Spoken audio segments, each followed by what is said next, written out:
안녕하십니까? 이 시간은 파르메이데스적 존재의 계승자인 플라톤에 대해서 알아보도록 하겠습니다.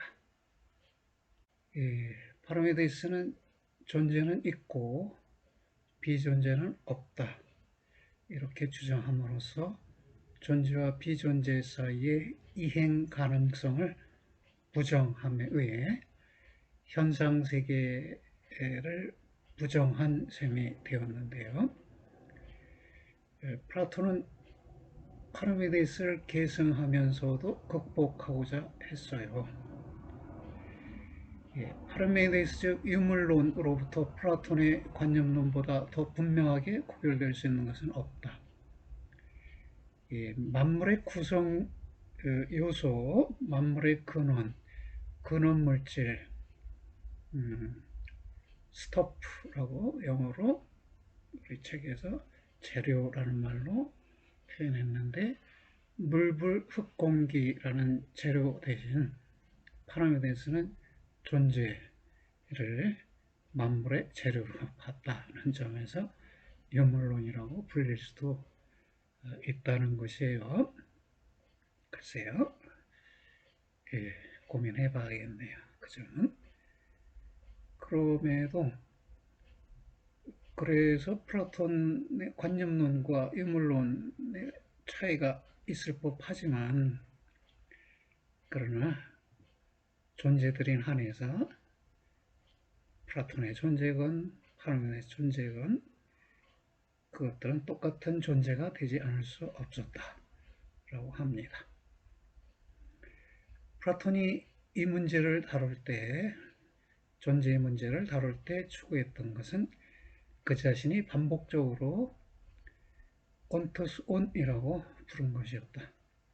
이 표현은 항상 영어에서 참으로 실제적인이라고 번역되었는데, 이것은 의심의 여지 없이 올바른 것이다.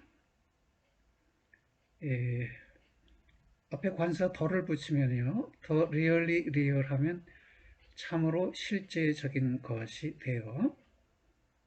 책에 보니까 이 온토스온 앞에 영어 관사 더가 붙어 있어요. 그리고 이 부분에는 관사가 없는데, 그것은 인용부 안에 있는 내용만 번역해서 이렇게 옮겼습니다. 그래서 관사를 빼고 적었는데, 우리는 눈치껏 알아차려야죠. 참으로 실제적인 것. 문제가 있다고 이렇게 설명을 했고요. 그러면서 우리는 실제를 존재에 대한 실용적인 동체로 받아들여야 한다. 참된 실제를 참된 존재라는 말에 대한 대용적 언어로 이해해야 한다는 것입니다. 이 온토스온을 빙리빙이라고 번역하는 건 어색하니까 리얼리 리얼 이렇게 번역했는데요. 참으로 실제적인 것이 참된 실제 또는 참된 존재, 이렇게 유학적으로 표현될 수 있다는 것입니다. 그리고요,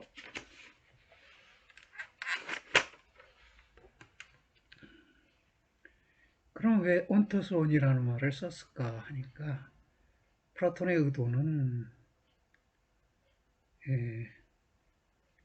존재라는 명칭을 받을 후보자로 있는 많은 인식 대상들 중에서 참으로 그럴 만한 가치가 있는 존재들만을 지적하고자 하는 것이었다는 거예요. 참으로 실제적인 것 하면 실제하는 것, 존재하는 것 중에서 참으로 그런 것, 그것을 가리키기 위해서 온토스 온이라는 표현을 사용했다는 것입니다. 참으로 실제하는 것, 즉 참된 존재의 본성을 정의하게 될 때는 다소 당혹스러워한다는 것이다. 플라톤이 무수히 다양한 용어들을 동원해서 존재를 설명해서 플라톤 공부하는 사람들도 힘들고 우리도 힘들고 그러네요. 그가 참으로 있다는 것은 자기 자신에 따른 그 자신 자체이다. 아우토 카타 아우토이다.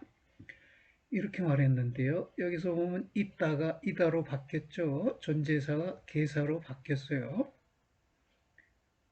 바로 이렇게 예, 존재사가 계사로 바뀌는 것이 존재를 본질이나 이데아로 볼 때 나타나게 되는 것이죠. 그리고 참된 존재의 궁극적 징표는 자체성에 놓여 있다고 봤어요. 이 참된 존재는 결국 이데아를 가리키는데 자기 자신에 따른 그 자신 자체, 이것도 이데아를 말하는데요. 이데아의 궁극적 징표는 자체성이다. 참으로 있는 것은 불변하는 것이고 불변하는 것은 이데아이고, 그러니까 우리가 머릿속으로 생각한 것인데 단순히 허구로 생각된 게 아니라 저 어딘가에 실제 하는 것이면서 내 머릿속에 관념으로 나타난 것이라는 것이에요. 수라는 1, 2, 3, 4와 도형이라는 삼각형, 사각형, 오각형 또는 논리적 원리인 동일 모순 이런 거는 있어요? 없어요? 있지요? 그 허구적인 관념입니까? 그렇지 않다고 그러죠. 그렇다면 그건 어딘가에 있어요. 그런 것들 어딘가에 있을 법한, 그러면서도 우리가 관념이나 개념이라고 부르는 그것들을 이데아라고 부릅니다.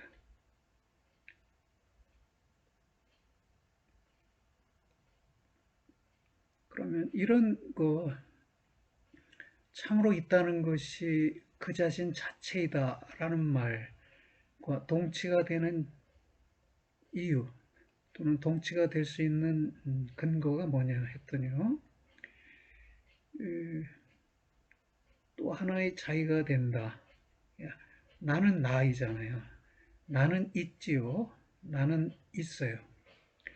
그런데 내가 또 하나의 다른 나로 되면 그 또 하나의 나는 지금의 나는 아니죠. 그러면 이것이 무슨 의미인가 했더니 나는 또 하나의 나가 될 수 없다. 내가 나라고 말할 수 있는 한 나는 아직 다른 사람이 아닌 반면에 다른 사람이 저기에 있게 되자마자 전적으로 나와 무관한 두 번째 다른 나가 나타나기 때문이다. 내 자신의 자아로부터 또 하나의 자아로의 어떤 종류의 이행도 도저히 파악될 수 없다. 그렇다면 이 말은 나는 나이다 라는 것이죠. 나는 있다 라는 말은 나는 남이 아니고 나이다 라는 것이에요. 그러니까 나의 자기동일성이 나의 있음의 증표일 수 있다는 것이죠. 그래서 황금나귀라는 소설을 통해서 그와 관련된 이야기를 전개했고요. 그 다음에 여기서 결론적으로 해서 그러므로 존재하는 모든 곳에서 있다와 그것인 바의 것이다 라는 것은 똑같은 것이다. 그러니까 나는 있다와 나는 나인 바의 것이다 라는 것은 똑같은 것일 수 있는데요. 플라톤에서 그렇다는 것이에요. 지금 여기 서술은 다 플라톤의 입장에서 서술하고 있는 것이고요. 질성 자신의 입장이 이러한 것은 아니네요. 결국 자신의 자기동일성의 폐지는 결국 자신의 순수한 그리고 단적인 소멸이 된다. 그렇다면 참된 실제의 조건, 참된 존재의 증표는 뭐냐? 자기동일성이라는 것입니다. 여기서도 참된이라는 말이 빠져 있지만은 우리는 암묵적으로 그런 의미가 담겨 있다고 알아차리면서 읽어가야겠네요. 자기 동일성이 실제의 조건이며 징표가 되는 이러한 교설 속에서 존재는 필연적이고 단일하고 동질적이며 변화에서 면제된 것으로 나타난다. 자기 동일성이 참된 실제, 참된 존재, 즉 이데아의 조건이니까 각각의 이데아는 단일하고요, 동질적이고요, 변화에서 면제된 것, 즉 불변하는 것이네요.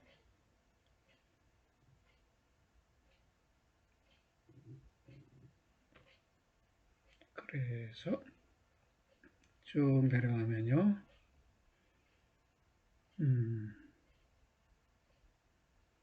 라이프니츠가 즐겨 말하는 바와 같이 하나의 사물이 되는 것과 하나의 사물이 되는 것은 똑같은 것이다. 강조점이 달리 놓였죠. 하나의 사물이 되는 것과 하나의 사물이 되는 것은 똑같은 것이다. 왜 그렇죠? 각각의 사물은 하나이고요. 하나인 것은 사물이고요. 그래서 다른 것이 아니란 말이에요. 그래서 참으로 실제적인 것은 다름으로부터 자유롭다. 자기 동일적이니까 자기와 다른 것이 아니고요. 그래서 왜냐하면 우리가 그것에다가 그것인 바의 것과는 다른 것으로서 귀속시킬 수 있는 것은 현실적으로 또 하나의 존재일 것이다. 예. 하나의 사물과는 다른 것으로서 그 하나의 사물에 귀속될 수 있는 것은 다른 사물이죠. 즉 또 하나의 존재이고요. 이와 같은 이유로 존재 그 자체는 변화로부터 자유롭다. 있다는 것은 같은 것이다. To be is to be the same. 이게 플라톤의 입장이네요. 있다는 게 무엇이냐? 같음이다. 같은 것이다. 이데아는 자기 자신과 같은 것이죠. 불변하는 것이죠. 항상 동일한 것이죠. 그러니까 그것을 같은 것 이렇게 표현했고요. 그 교설 속에서 다름은 존재의 부정이다. 그랬습니다. 예, 어떤 저술에서는 그래요. 근데 후기 저술로 갈수록 이제 다름도 존재에 속하는 것으로 말하게 되고, 그래서 이제 같음과 다름의 이 문제를 어떻게 해결하느냐. 그 해결을 위해서 이제 일자애로 이행할 수밖에 없는데, 플라톤은 에피케이나 테스 우시아스라고 해서 우시아 너머의 것이라는 표현을 썼는데, 그 우시아 너머의 것, 존재 너머의 것, 그게 뭐냐? 그게 이제 프로티누스에 가서 일자, 더 원, 대문자 오로 시작해서 더 원 이렇게 쓰면 우리가 일자라고 번역합니다.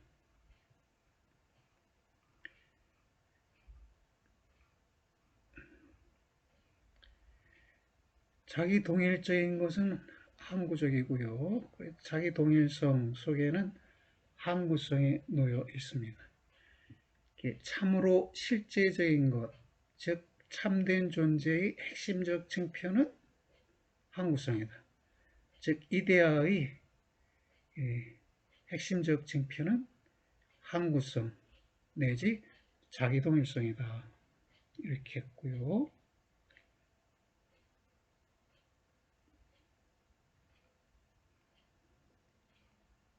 여러 논의가 있고요.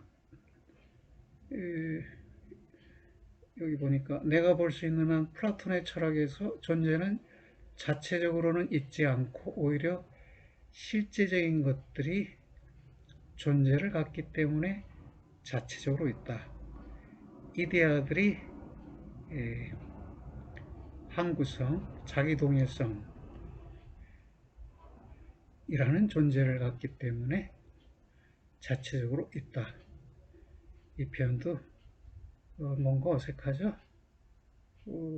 실제적인 것들, 이것도 존재일 텐데 그러면 이때 말하는 이 존재는 뭔가?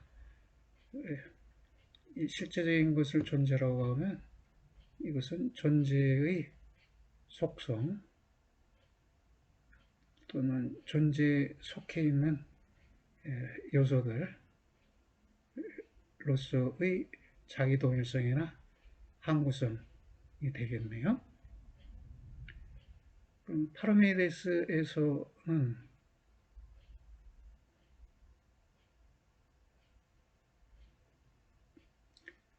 존재가 자체적으로 있는 반면에 플라톤에서는 실제적인 것들이 존재를 갖기 때문에 이데아들이 항구성이라는 것을 갖기 때문에 자체적으로 있다. 이렇게 볼 수 있다는 것이네요.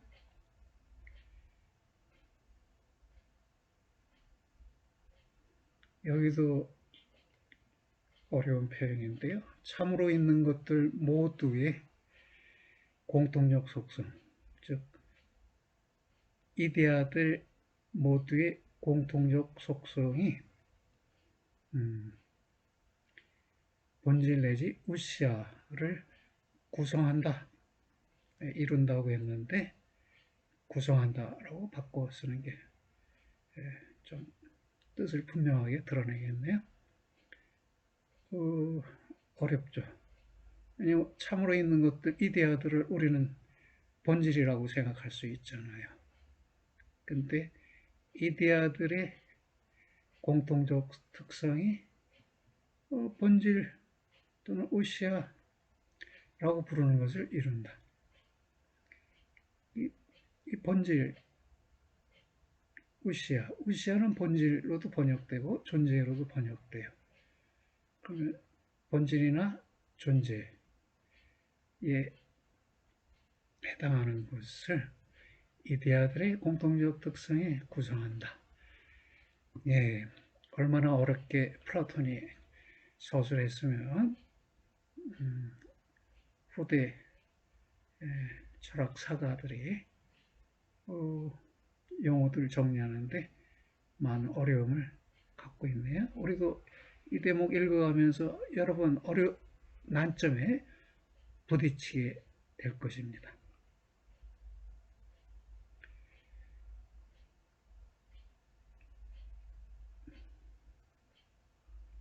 여기 보면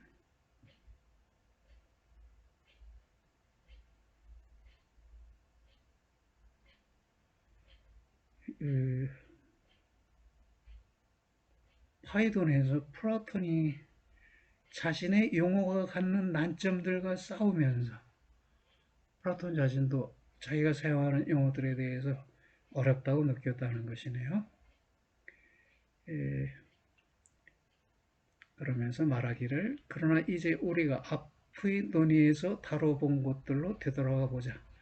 우리가 묻고 답하는 방식으로 설명한 바 있는 존재의 본질 자체.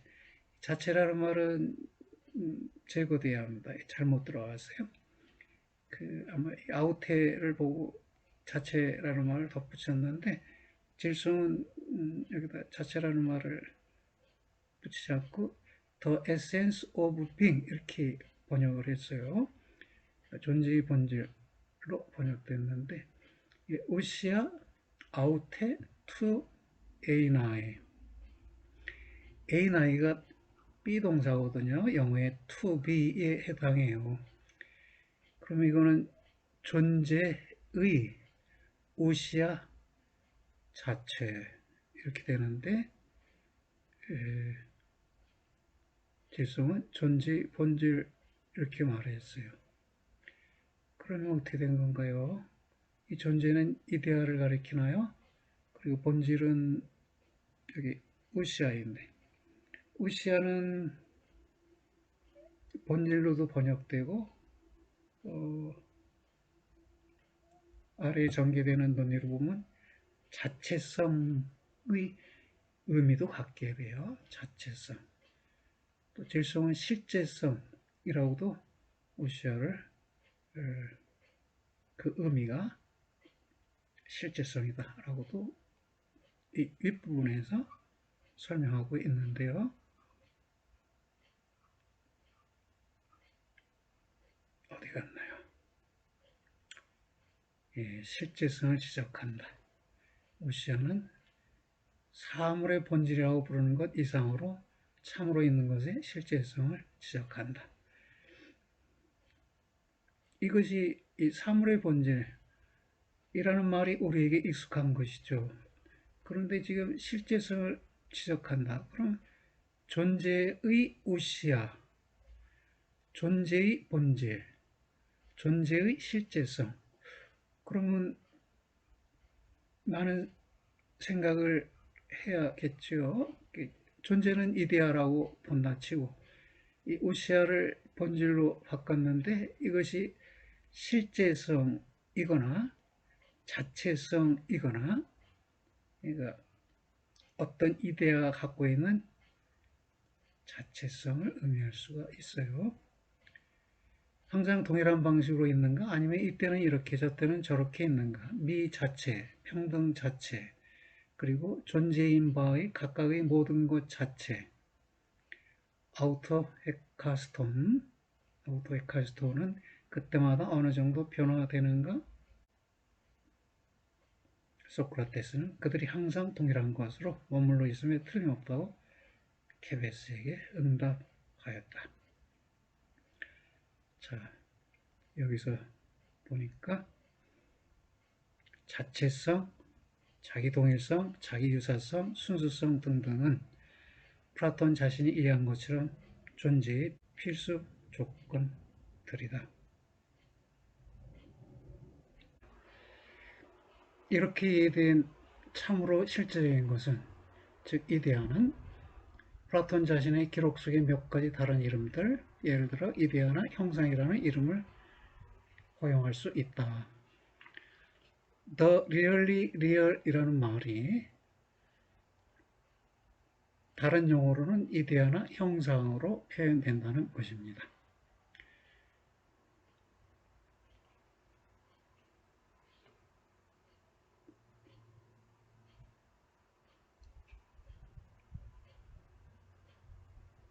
이데아는 그 자신의 실질성의 덕분에 최고로 가지적인 것, 알 수 있는 것이고요. 그래서 밑으로 가면 그럼 플라톤의 입장은 결국 파르메이데스에 의해 이미 문제시된 신비한 신탁을 상기하는 일을 우리가 어떻게 잊어버릴 수 있겠는가 생각난다 이것입니다.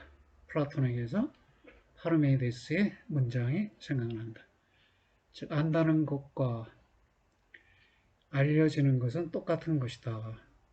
어떤 것을 안다는 것과 알려지는 것이 있다는 것은 똑같은 것이라는 것이네요. 알려지는 것은 이데아이죠. 이데아가 있다는 것은 이데아를 우리가 알고 있다라는 말과 같다는 것이네요. 좀 넘어가서요. 여기서는 무슨 얘기가 있나요? 예. 존재와 가지성이 또는 존재와 사유가 엄격히 동등시 될 수 있다면 그 이유는 존재가 우선은 자기 동일성과 동등시 되어졌기 때문이다. 존재가 자기 동일성, 불변적인 것, 자기 동일적인 것이 되면 그것은 가지적인 것이 된다는 것이네요.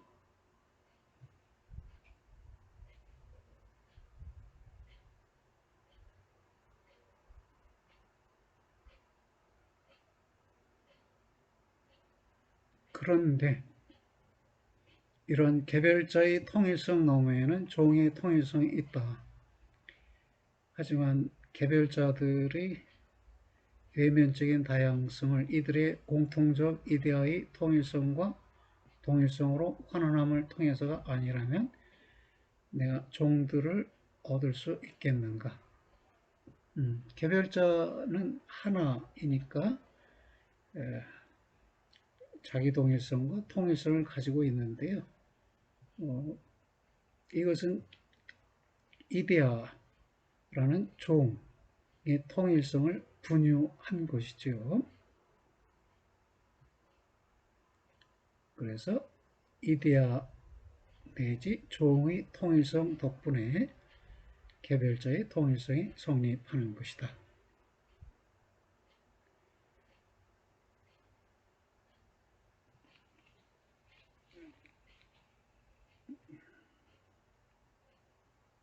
밑으로 내려와서요.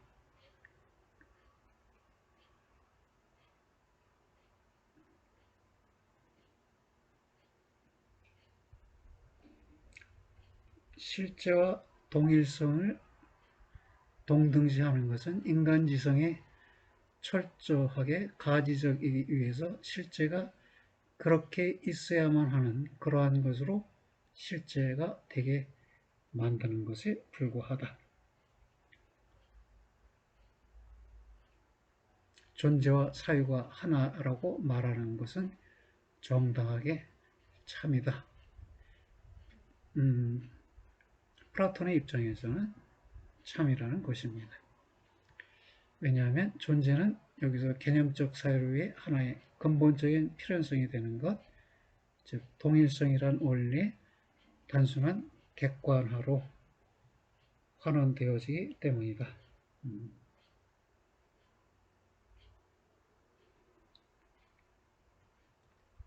달리 말하면 동일성이라는 원리는 A는 A라는 것이죠. 우리 사유 속에서 A는 A라고 생각하는데 그것을 객관적으로 표현한 것이 존재이다. 글쎄요, 어떻게 해야 돼요? 외부에 있는 대상과 내 머릿속에 있는 대상이 같다면 밖에 있는 대상도 개념으로서 파악된 개념으로서의 대상이고 내 머릿속에 있는 대상도 개념으로서의 대상일 때 같겠죠. 두 대상이. 그렇다면 밖의 대상과 안의 대상이 같다. 그럼 그건 A는 A다 라는 동일성의 원리에 해당하는 것이 존재론에 적용되어서 나타난 것이다. 이런 설명으로 이해됩니다. 그리고 여기요. 만약 있다라는 것이 같은 것이다. To be is, to be the same 이라는 것이라면 우리는 다름을, 달리 말해 변화와 생성의 구체적 세계를 어떻게 처리해야만 하는가? 다름, 아도니스인데요.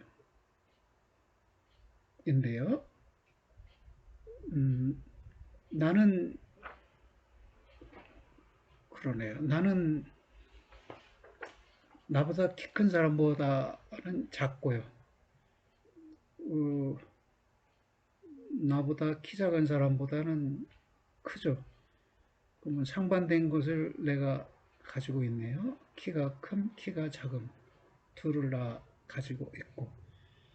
뿐만 아니라 나는 갑돌이와 다르고 을순이와 다르고 병돌이와 다르죠. 그러면 무한히 많은 다름을 내가 내 안에 가지고 있는 것이네요.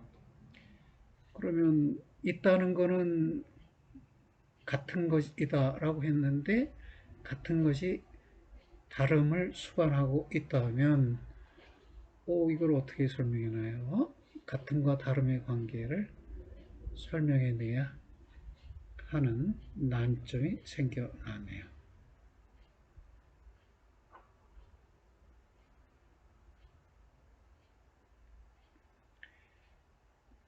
플라톤의 세계는 크게 둘로 나눠지죠. 이데아들의 세계와 개별자들의 세계,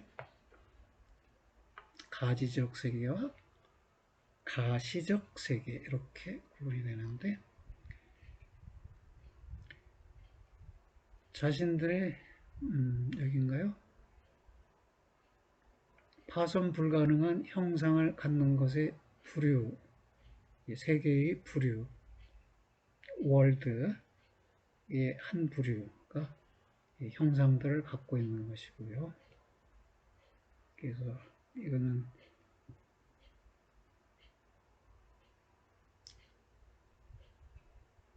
파손 불가능한 형상들, 즉 이데아들로 이루어진 세계이고요. 또 하나의 세계는 감각적인 것들의 부류, 즉 개별자들의 세계가 있는데요. 이 두 세계 중 첫 번째 것이 있다면 분명히 두 번째 것은 있지 않다. 이데아가 있는 것이라면 개별자는 있는 것이 아니다. 이렇게 되네요. 그러나 우리는 감각적인 세계가 있다고 생각하잖아요. 그러면 감각적인 것에 대해서 플라톤, 당신은 어떻게 생각합니까? 감각적인 세계, 감각적인 사물들은 있나요? 없나요? 그러면 플라톤은 뭐라고 답변하느냐면 철학자가 되기를 원하는 사람에게 있어서는 그런 생각은 제거되어야 할 환영입니다. 참으로 있는 것에 대해서 논의하고 있기 때문에 그리고 참으로 있는 것은 이데아이고 이데아의 특성은 자기 동일성, 통일성, 같은 것이므로 감각적인 것들을 논할 필요가 없다. 적어도 철학을 하고자 한다면 이렇게 답변한다는 것이네요. 다시 말하면 플라톤의 관심은 그 가지적인 것에 있지 가시적인 것에 있는 것은 아니다. 아니었다. 라는 말입니다.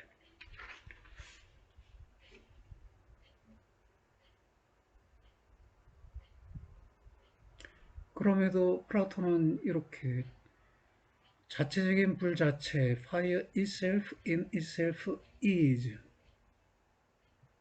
the beauty is, the equality is or exists 이렇게 표현한단 말이에요. 그런데 이러한 실제들이 즉 불자체나 미평등 이런 게 실존한다고 말하는 것은 매우 혼란스러운데 왜냐하면 우리가 생각할 수 있는 유일한 실존은 감각적인 것들의 실존이기 때문이다. 그런데 만약 이데아들이 있다면 무슨 의미로 그들은 있다고 말해지는가? 그렇게 우리가 묻는다면 플라톤은 있다는 것은 같은 것이다. To be is to be the same. 이렇게 답변하고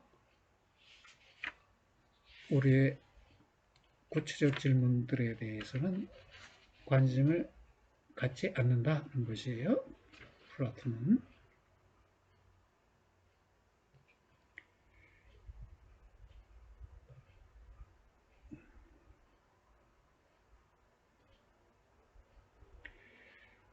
우시아의 핵심이 무엇인지를 우리에게 정의해 주었기 때문에 존재의 핵심이 무엇이다? 같음, 자체성, 자기동일성, 통일성 등을 설명해 주었기 때문에 구체적인 감각적 실존에 대해서 자꾸 묻는 것에 대해 플라톤은 답변하지 않을 것이라는 것입니다. 그러면 존재라는 말의 근본적인 의미에서 매우 분명해서 그것은 있는 것 명사를 의미하거나 있다는 사실을 의미한다. 명사로서는 실체, 본질, 본성, 그리고 존재 자체가 의미되고요.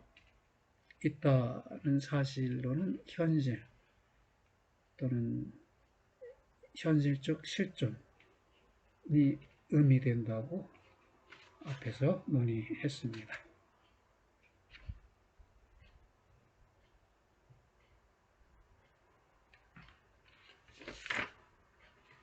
예, 그래서 다음 쪽에 보면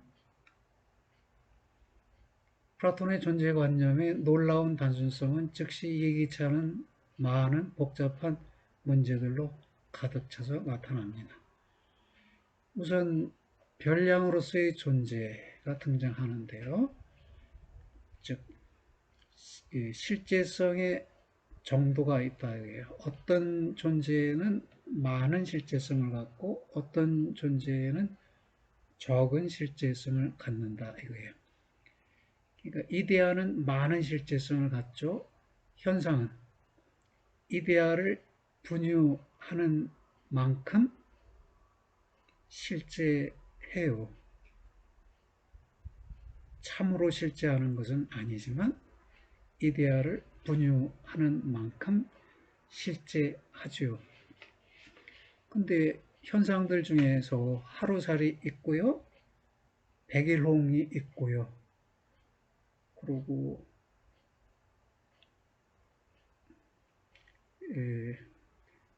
백세 건강을 유지하는 사람도 있고요. 또는 500년을 넘은 은행나무도 있고요. 실제성의 정도가 전부 다르잖아요. 그러면 있음을 별량으로 볼 수 있게 되네요. 왜냐하면 플라톤은 현상세계를 구제하려고 했어요. 파르메데스는 있는 것은 있고 없는 것은 없다 했잖아요. 현상세계는 변하는 것이니까 없는 것이었어요. 그러나 플라톤은 어떤 것들은 있으나 반드시 그런 것은 아니라는 것. 바꿔 말해 어떤 것들은 반드시 있지 않는 것이 아니라는 것을 설명하는 문제에 주어졌다. 즉 현상세계를 구제하는 일에 주어졌다는 것이에요. 이 문제를 어떻게 풀었냐 하니까 존재와 비존재, 즉 실제와 현상을 혼합하는 일 대신에 플라톤은 현상에서조차도 실제성의 정도가 있다는 것을 보이려고 노력했다는 것입니다. 그래서 현상은 실제적이지만 참으로 실제적이지는 않은 것이 되고요. 이데아는 참으로 실제적인 것이 돼요. 그래서 파르메이데스에게서는 있는 것과 있지 않는 것이 구분됐지만 플라톤에서는 이데아와 현상의 구분이 이루어지네요.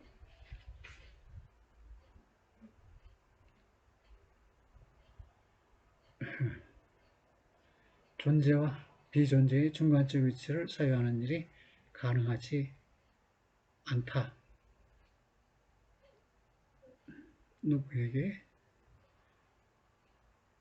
플라톤 주의가 이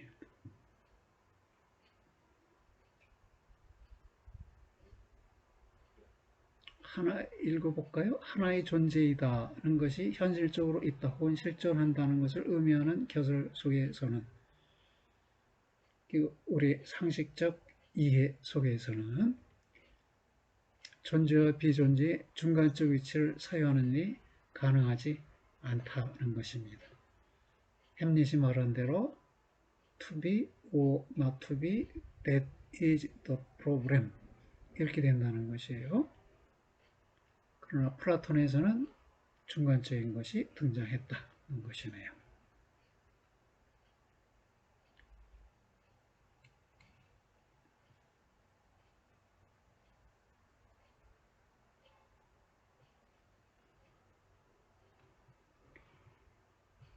예, 좀 어려운 표현이 어디 등장하는데요. 여기 볼까요? 플라톤의 세계에서 감각적인 것은 그들이 참으로 실제적인 것, 즉 참으로 있다고 말해질 수 있는 것의 본질을 분유하는 만큼 그만큼 있는 것이다. 참으로 실제적인 것 이데아죠. 여기 이데아의 본질을 이렇게 말했어요. 우리는 사물의 본질을 말하지 이데아의 본질이라는 말은 하지 않잖아요. 근데 플라톤은 존재의 우시아라는 말을 써요. 그것을 번역해서 질성은 존재의 본질이라고 번역했는데 이데아의 본질에 해당하는 것이 아까 말씀드린 자체성, 자기동일성, 통일성, 같음 이런 것들이에요.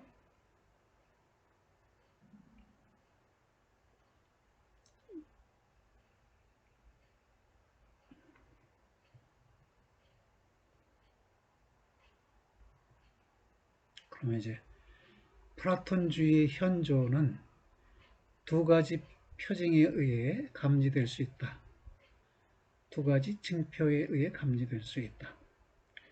첫째는 존재와 비존재가 별량들이며 그 사이에 무한한 실제성의 위계가 발견될 수 있다는 것이고, 둘째는 존재와 비존재의 관계는 같음과 다름의 관계로 도치될 수 있다. 이럴 경우에 플라톤주의라고 불린다는 것입니다. 그런데 이러한 플라톤 철학에서 문제가 난점들이 생겨나는데요. 우선 첫째는 이데아의 통일성이 어떻게 성립하는가 하는 문제인데요. 철학도들은 플라톤의 분여 이론에 따르는 난점들을 충분히 알고 있다. 이결실 저기실에서 들어보았을 법하네요.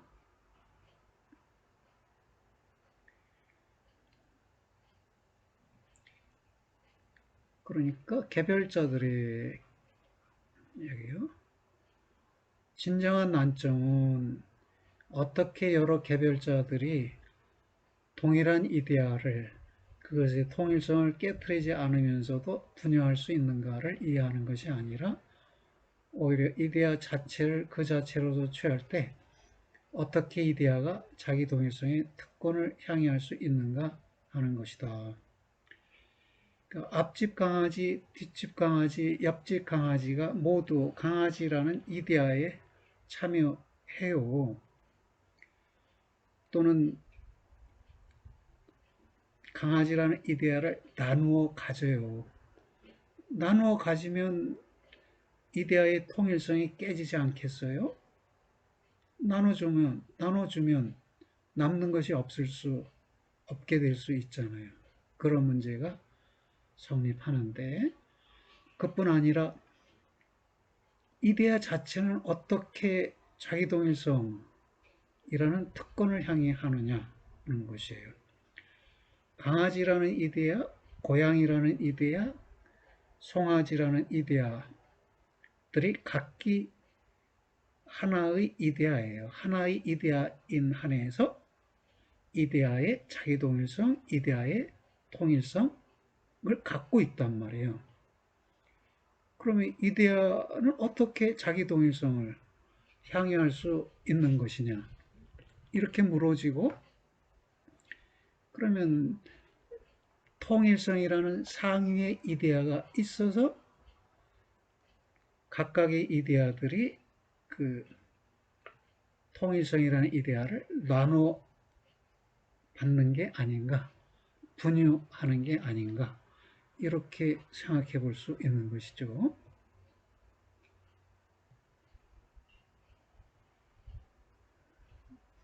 또 다른 문제도 있고요.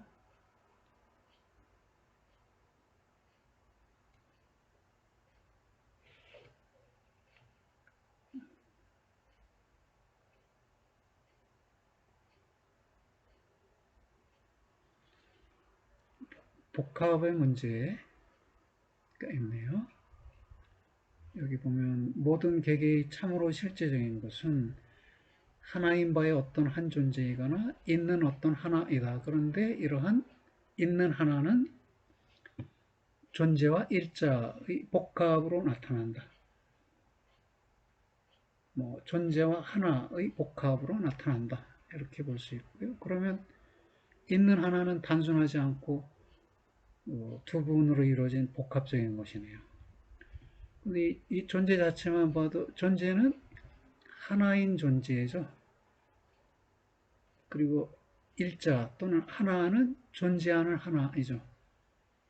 있는 하나가 둘로 나눠지만 둘 중에 하나 자체가 다시 복합적이에요. 그래서 그것을 그 각각의 부분도 그 자체로 다시 두 부분으로 만들어져 있지 않을 수 없다. 이렇게 설명했어요. 그러면 그 단순한 거 안에 복합성이 성립하잖아요. 단순성과 복합성은 함께 가져요. 둘은 반대되는 개념인데 그 상반된 단순성과 복합성을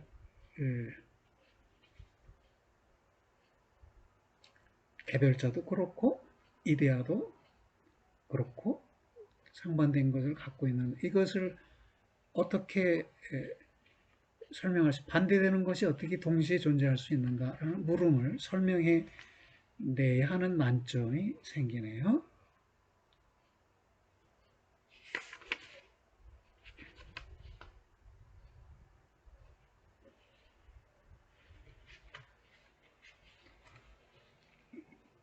예, 파르메네스라는 대화편의 궁극적 의미는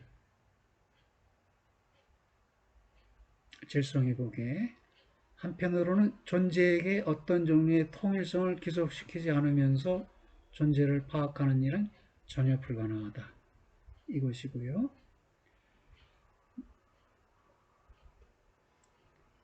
다른 한편으로는 일자와 존재의 관계에는 파악 불가능하다는 것이네요. 왜 그럴까요? 당신이 일자가 있다고 말하건 없다고 말하건 간에 그리고 존재가 하나라고 말하건 하나가 아니라고 말하건 간에 당신은 한결같이 해결할 수 없는 변증론적인 불가능 속에 휘말려 들게 된다.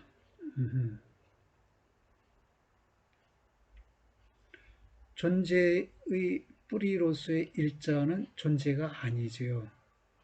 존재가 아닌 것에 존재가 뿌리를 둬요.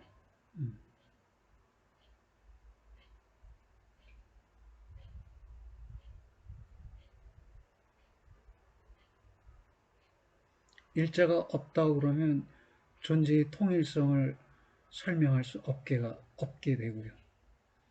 일자가 있다라고 그러면 일자가 존재가 돼요. 그럼 일자와 존재의 구분이 사라지네요. 존재가 하나이다 라고 말하면 하나인 존재의 근원이 물어져야 하고 존재가 하나가 아니다 라고 하면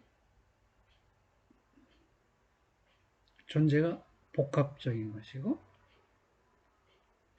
존재의 복합성이 어떻게 성립하는가? 존재가 복합적이라면 존재가 나누어질 수도 있잖아요. 여러 개로 분화될 수 있단 말이에요. 그러면 그 분화되는 것들을 우리가 존재라고 부를 수 있겠는가?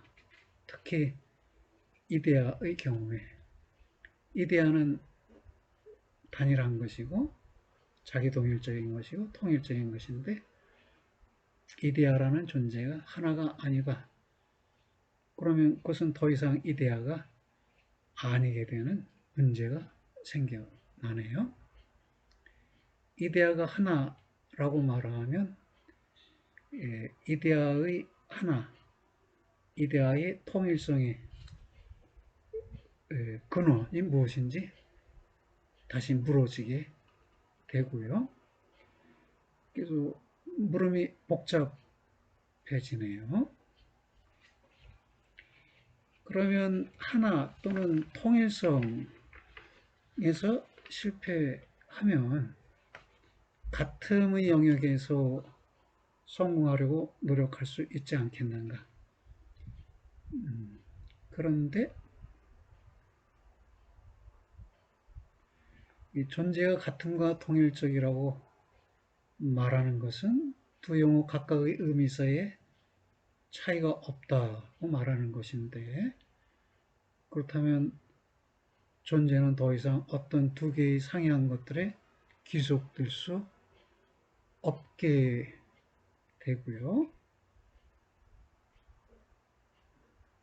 다시 말해 어떤 것들이 있지 않거나 상이하지 않거나 하게 될 것이고요.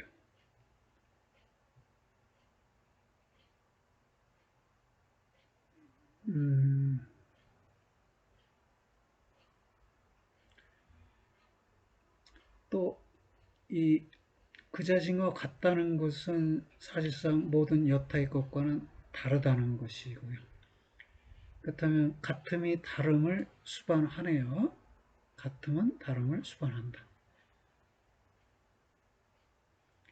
같음이 다름을 수반한다는 것은 존재가 비존재를 수반한다는 말과 똑같은 것이고요. 그러면 문제는 더 이상 있느냐 혹은 있지 않느냐가 아니라 있으면서 있지 않다. 같으면서 다르다. 플라톤의 존재는 자기와 같으면서 남들과 다른 것이기 때문에 있으면서 있지 않는 것이 되어버려요.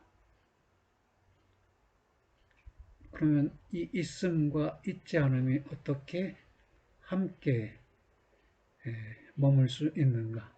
이것도 난점이 되네요.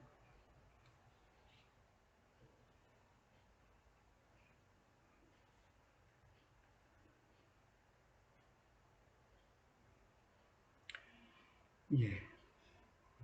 플라톤이 어떤 참으로 실제적인 대상의 존재를 설명하는 것을 어렵다고 느꼈다면, 즉 이데아의 존재, 이데아의 우시아를 설명하는 것을 어렵다고 느꼈다면 그러한 대상들의 상호관계를 설명하는 것은 훨씬 더 어렵다고 느낄 수밖에 없었을 것이다. 그러니까 두 개의 이데아는 서로 다르죠. 다름의 관계를 갖고 있어요. 그러면서 동시에 어느 부분에서는 같음의 관계를 가지고 있어요. 법과 정의는 다르죠. 그러나 법과 정의는 어느 면에서는 같아요.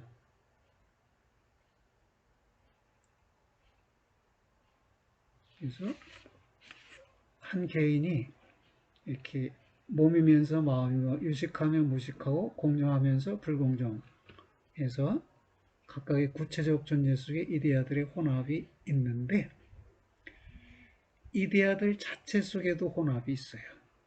법은 정의를, 정의는 평등을, 평등은 양을 분유해요. 서로 다른 개념이죠. 서로 다른 이데아예요. 근데 서로가 어느 면에서는 같은, 법과 정의가 다 좋은 것이죠. 평등도 좋은 것이에요. 좋은 것들이라는 점에서 이것들은 같은 것들이라고도 부를 수 있겠죠. 그래서 이 여러 문제, 즉 이데아의 통일성의 문제, 이데아들 사이의 같음과 다름의 문제, 또 하나의 이데아가 여러 개의 이데아를 분유하여 혼합하고 있다는 문제 등등을 설명해낼 장치로 플라톤은 존재 너머의 선을 가정하게 됩니다. 우시아 너머의 선, 이렇게 표현했는데요. 여기 보면 정의가 평등 자체는 아닐지라도 적어도 하나의 평등이다 라는 것은 참이다. 그래서 두 개의 결론이 있다. 첫째, 어떠한 이데아도 오직 그것인 바에 무엇이라고만 말해줄 수 없다. 둘째, 이데아들이 그들인 바에 무엇이라는 것을 설명하기 위해서는 그들의 내적인 일관성과 상호 양립성을 모두 설명해줄 하나의 원리를 정립할 필요가 있다. 그래서 플라톤이 국가에서 그 일을 했는데요. 그는 현상의 계열을 기술한 후에, 즉 개별자들의 위계관계를 서술한 후에 이데아들의 계열, 위계관계도 서술하고, 그러고 나서 참으로 실제적인 것조차도 최후가 아니라고 말한다. 우시아 너머에는 여전히 하나의 에페케이나 테스 우시아스가, 즉 존재 너머에 놓여있는 한 원리가 남아있다. 이러한 것은 플라톤이 권능과 위험에 있어서 존재를 능가한다고 말하는 선이다. 즉 선이라는 원리를 도입해요. 이것은 우시아 너머에 있는 것이고, 권능과 위험에 있어서 우시아를, 존재를 능가하는 것이라고 봤어요.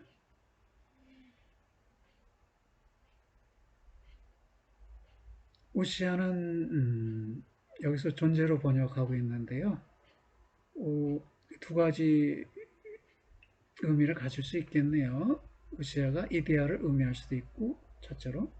둘째로는 이데아의 본질, 앞에서 등장했었죠. 이데아의 본질을 가리킬 수도 있고, 맥락에 따라서 그 의미가 차이가 나는데, 우리의 일상 용어들도 그 맥락에 따라서 상이한 용법을 가질 수 있으니까 플라톤에게도 그러했던 것 같습니다.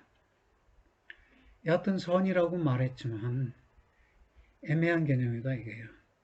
그래서 고대 철학의 여러 학파에 있어서 플라톤의 선이라는 말은 매우 모호한 어떤 것이었다. 플라토노스 아가톤 그랬는데요. 모호한 것을 지지하기 위해서 그것은 플라톤의 선 같은 것이네, 이런 식으로 말했다는 것입니다.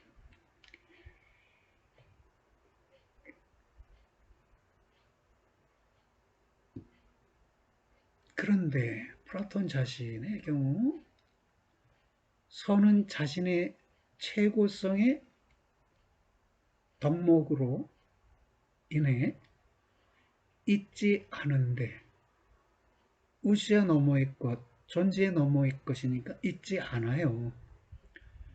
어떻게 우리가 선이 무엇이라고 말할 수 있겠는가? 플라톤의 입장이 이러했다는 것이에요. 그래서 그 우시아 너머의 것이 있고 그것이 선이다라고까지는 말했는데, 선에 대해서 더 구체적으로 말하진 않았다는 것이요. 예컨대 그 선이 이른바 신에 해당하는 것이냐 말하지 않았다는 것입니다. 그래서 우리가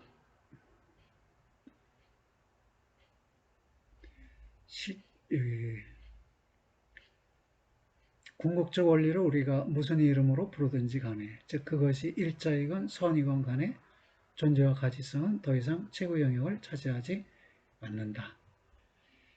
플라톤에서 그렇고 플라톤의 계승자인 플로티너스에서 그랬습니다. 플로티너스는 이 존재 너머의 것을 플라톤이 일자와 선이라고 이름 불렀는데 본인도 일자와 선이라고 하고 이것이 존재의 원리라고 말하게 됩니다.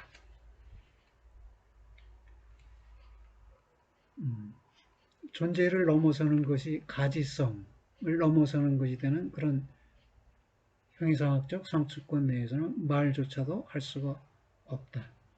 플라톤도 말을 삼가했지요. 그래서 플라톤은 신비주의의 문을 열었지만 그 자신은 그 안으로 들어서지 않았어요.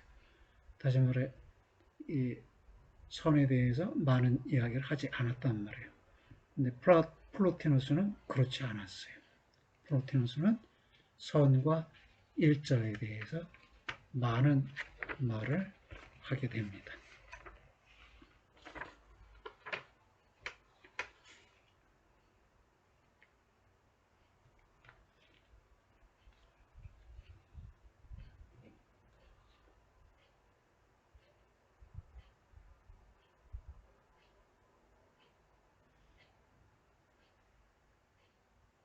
플로티너스가 우리에게 그것이 즉 그 궁극적 원리가 이름 지어질 수 없는 것이라는 점을 상기시키기 원한다고 할지라도 그는 그것에 두 가지 이름을 부여했고 그 이름들은 정확히 플라톤에 의해 있는 것 너머에서 있는 것 너머의 존재의 궁극적 뿌리를 지적하기 위해서 사용된 것들이었다. 그 이름은 일자와 선인데 일자와 선은 사물들이 아니고요. 또는 어떤 것들이라는 즉 형태를 가진 것들이 아니고요. 또 그들이 지시하는 것도 하나의 사물이 아니고요. 하나의 어떤 것이 아니고요. 둘째는 그 두 이름은 최고의 어떤 것에 속하는 상호 보완적이지만 서로 구분되는 두 측면을 지적한다는 것입니다.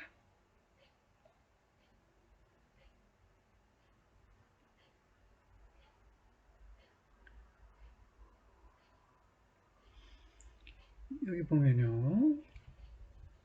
두 경우 모두에게 있어서 즉 플라톤과 플로티너스 모두에게 있어서 존재의 관념이 궁극적인 깊이에 이르게 되는 것은 존재 자체가 그 본질의 면에서 이데아 자체가 우시아의 면에서 볼 때 존재 너머에 놓인 어떤 원리, 즉 존재의 공동 본질적인 것이 되는 이른바 다수성에 대한 근본적인 상반자, 즉 일자에 의존한다는 것이 분명하게 되는 곳에서이다. 이렇게 말했네요. 플로티누스의 말인데요. 다음과 같이 말하고 있습니다. 비일자, the non-being이라는 말을 이렇게 번역했는데요. 하나가 아닌 것 이렇게 바꾸는 게 좋겠습니다. 하나가 아닌 것은 일자에 의해 유지된다. 하나가 아닌 것이라는 것은 복합적인 것이라는 말이죠. 복합적인 것이 통일성을 유지하려면 일자에 의존해야 하니까요. 그리고 하나가 아닌 것이 그것인 바의 것, 즉 그 자신이라는 점은 일자의 덕분에 의한 것이다. 하나가 아닌 것이 그 자신인 바의 것이다. 자기와 같은 것이다.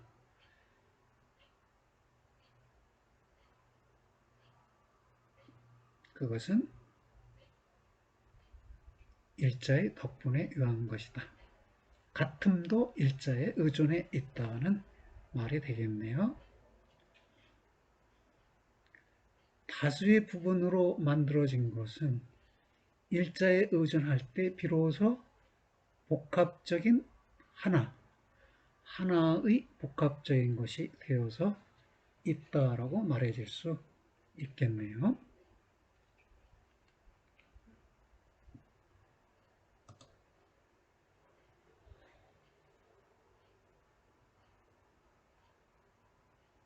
그러면 일자를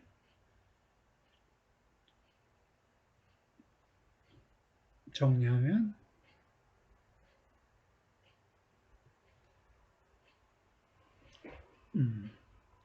일자를 분여된 통일성의 근원, 원인이며 이로 인해 존재의 근원이며 원인이다. 모든 것을 유출할 수 있다. 근원이니까 유출할 수 있고요. 바로 이 유출의 관점에서 일자를 선이라고 올바로 불려질 수가 있다. 모든 것을 유출한다. 그래서 존재하게 한다. 그건 선이지 않겠느냐. 그건 선함이지 않겠느냐. 그렇다면 제1원리는 선이라고 불려질 수 있고, 이 제1원리는 일자 다음에 오는 것, 즉 다수성에 대한 원인으로서의 일자이자 선이다 라고 말해집니다. 그럼 이건 신이지 않느냐? 신이라고 하면 쉽게 이해될 텐데, 근데 그는, 즉 플로티누스는 여전히 그것을 하나의 신, A갓이라고 부르는 일에 망설이는데, 왜냐하면 하나의 신 이상이기 때문이다. 그럼에도 그 일자는 플로티누스에게 경배의 최고 대상으로 여겨집니다. 그래서 이제 형이상학의 제일 원리로 일자가 등장한 것인데요. 중요한 것은 일자는 그것이 존재 이상이기 때문에 하나의 대상이 아니라는 것입니다. 즉 하나의 존재가 아니라는 것이네요. 이 존재는 더 이상 형이상학에 있어서나 실제에 있어서 제1원리가 아니다. 플로티누스에게 존재는 단지 제2의 원리일 뿐이다. 존재 너머에 더 고차적인 원리가 있다. 그렇죠? 그럼 그 고차적인 원리를 어떻게 설명해야 하는가 했을 때 우리가 그것에 어떤 이름을 부여하든지 우리는 하나의 어떤 그것으로서의 일자에 관해 말하지 않을 수 없다. 그런데 일자는 하나의 그것도 그분도 아니다. 왜냐하면 일자는 하나의 사물이 아니기 때문에, 하나의 물건이 아니기 때문에. 그리고 만약 일자인 바에 아무것도 없다면 우리는 대담하게 일자는 무라고 말할 수 있겠네요.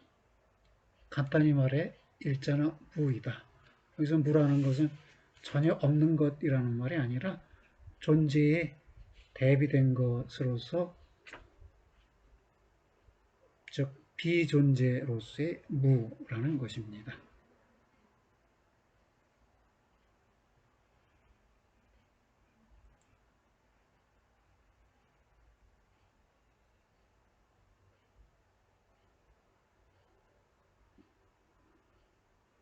여기 보면요, 모든 것 중에서 가장 단순한 그런 한 실제가 있다면 일자죠.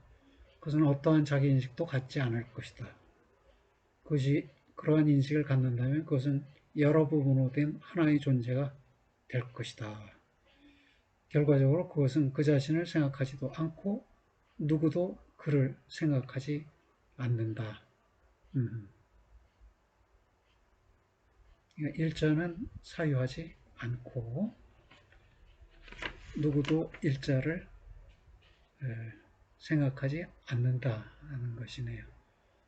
비존재이기 때문에 그렇다는 것인데요.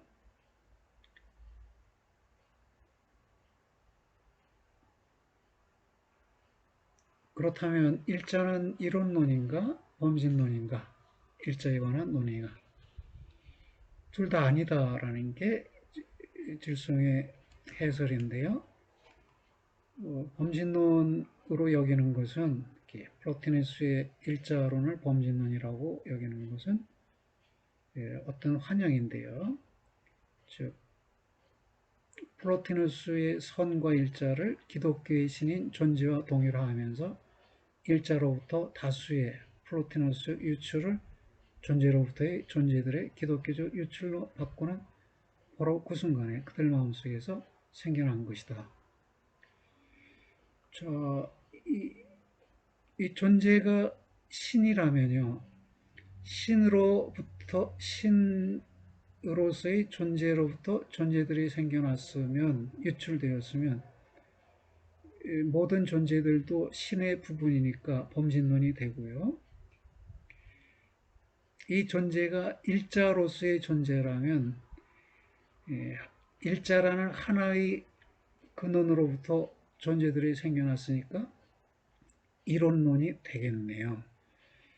그런데 이 일자는 존재가 아니란 말이에요. 일자는 비존재이기 때문에 일자가 비록 신이라고 해도 신이라고 하면 안 되죠.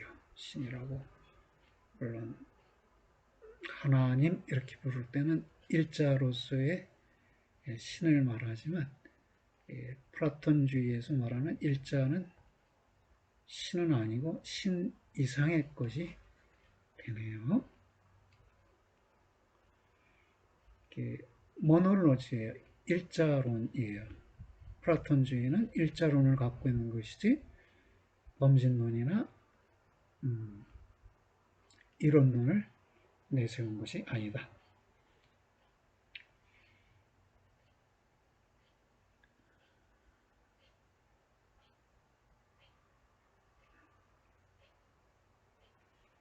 여기 볼까요?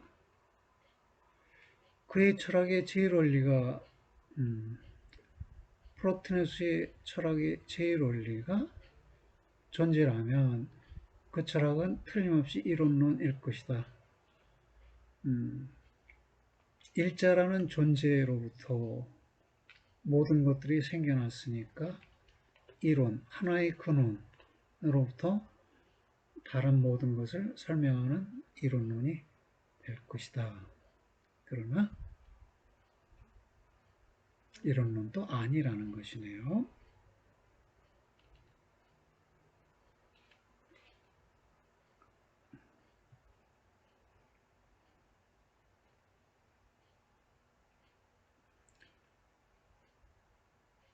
그러면 이제 상황은 이렇습니다. 존재는 일자의 첫 번째 아이로서 있어요. 존재는 제일 원리가 아닙니다. 제일 원리는 일자이고 일자가 낳은 첫 번째 아이가 존재가 되는 것이네요.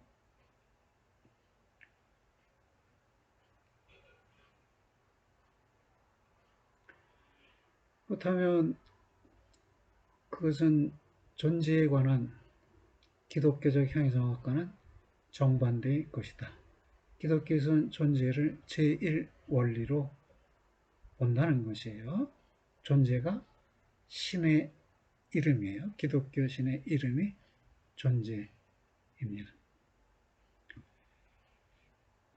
당신이 있기 때문이 아니라면 무엇이 있나요? 라고 아우구스티누스가 고백록에서 썼는데요. 존재인 당신이 있지 않다면 무엇이 있겠는가? 즉 세계도 없고 사물도 없을 것이다. 이 말이죠. 근데 이건 출애굽기에 나오는 출애굽기에서 등장하는 모세가 물었어요. 당신은 누구십니까? 그랬더니 I am he who is. 나는 있는 그분이다. 이렇게 답변했단 말이에요. 그러면 신의 이름이 존재로 답변된 것이네요. 근데 출애굽기 기독교의 신이 아니라 플라톤의 일자를 말하고 있었다면 아우트는 더 이상 당신이 있기 때문이 아니라면 무엇이 있는가요?